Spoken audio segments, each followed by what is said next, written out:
If you love Korean food like my family does, there's really no substitute for incorporating real Korean ingredients into your Korean meals.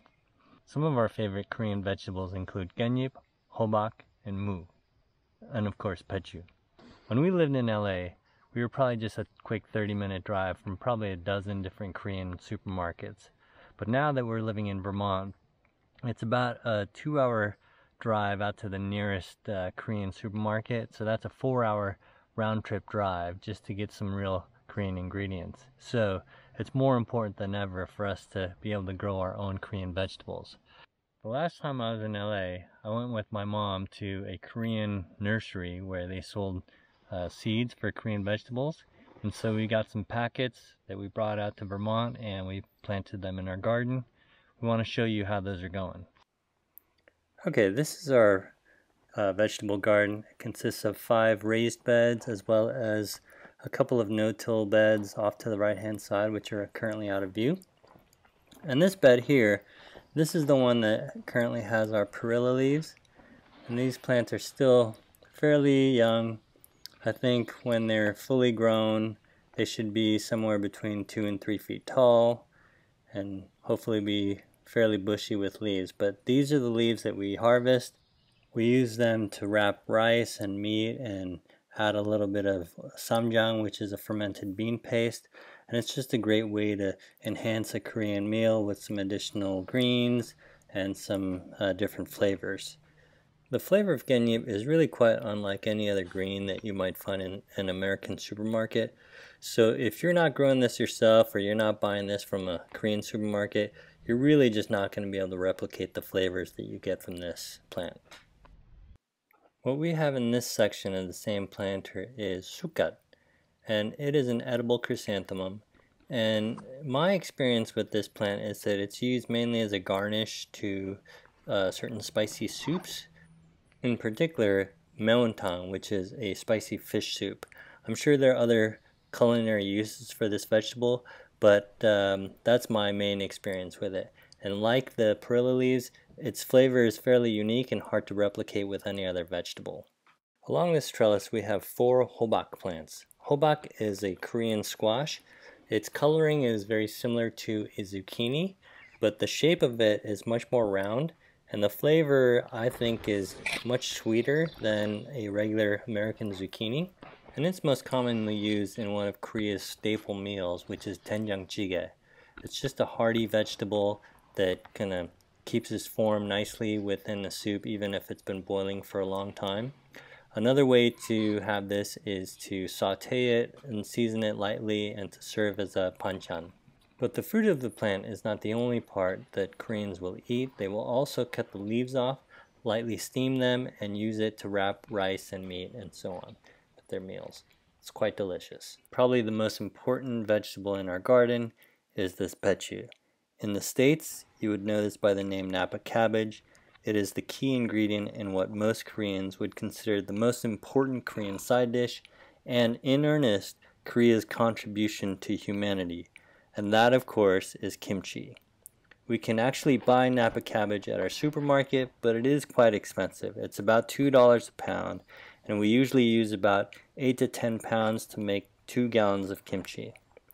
With the labor involved, it might be one of those things that you would just buy if you live near a Korean store, but since my wife has really dialed in her recipe, I can't imagine buying kimchi at the store versus making our own. It's awesome. Another popular variant of traditional kimchi is one made with radishes, in particular chonggak radishes. So that's what we've got growing here. In some of these shots you can see the tops of the radishes growing out of the ground. These are getting pretty close to ready to pick, so probably within the next few days we're going to be harvesting these guys. There are definitely some in this patch that aren't quite as big, and we'll leave those to continue growing, but there's definitely some in here that are ready to pick, and we're just getting ready to make a new batch of kimchi, so that's the perfect time to harvest these. Over here we're growing some mu. Mu is a Korean radish that grows to be much larger than the chonggak radishes I was just showing. In some cases these can grow to be almost as large as a football.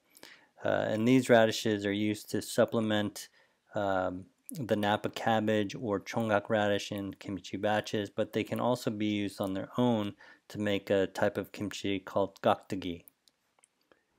Okay, the final one we're going to talk about today is not actually a vegetable, but a sweet melon called chame. It is a bright orange-yellow color and much smaller than your American melon varieties such as honeydew and cantaloupe. And the meat of the fruit is a white color and has a flavor that is similar to, but not quite like, a nice ripe honeydew. We did grow some Napa cabbage last year, but we got some starters for that, and that grew pretty well out here. This is the first time that we're growing any of this stuff from seed, and other than the pechu, it's the first time that we're growing any of this stuff. So a lot of this is just kind of an experiment for us. It's just seeing how well it grows out here, and when things need to go in the ground and when they really start getting going. We started everything right around the same time. The melons, they really took a long time before they started doing anything. We had gotten some little seedlings and transplanted them around the same time, but I think it just really likes the warmer weather. So it looks like now now that it's really starting to warm up out here, it's doing pretty well, but it took a long time before it started to do anything.